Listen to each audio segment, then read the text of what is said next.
Today's topic is for anyone out there who wants to do relationships better.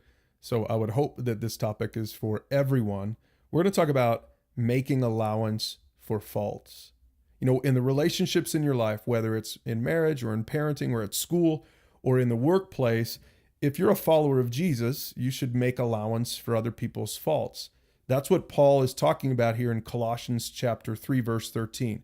He says, make allowance for each other's faults and forgive anyone who offends you. What a simple principle, but we're going to unpack this together. I see three things here. First of all, making allowance for faults means entering relationships with the expectation that people aren't perfect.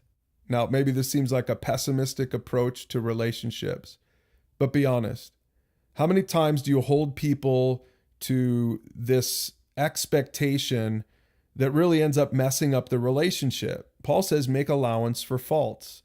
I think a perfect example of this comes from Matthew 26, where Jesus told Peter at the Last Supper, I tell you the truth, this very night before the rooster crows, you will deny 3 times that you even know me, right? And if you know the story, Peter in fact does that. And to me, this is a great example of Jesus having an expectation that Peter's going to screw up. And look, Jesus makes allowance for his faults. In fact, Jesus ends up not only forgiving Peter, but turning Peter into one of the greatest leaders in the Christian church. Here's the second thing. Making allowance for faults means choosing to be proactive in forgiveness. Not reactive, but proactive. If you expect that somebody's going to mess up, then proactively forgive them. Don't even wait for them to ask for forgiveness. Jesus and Peter again, this time in Matthew 18.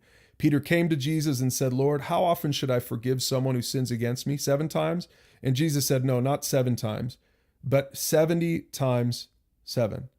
And if you think about that, that's a lot of forgiveness. And I think what Jesus was talking about is being proactive in forgiveness. In fact, when I read this, I don't think it is even talking about someone offending you all these different times. It might be the same offense over and over. And Jesus is essentially saying this, be proactive, forgive, forgive, forgive, make allowance for faults. And here's the last thing I think we can pull from this. Making allowance for faults is the natural response of someone who has been forgiven by Jesus.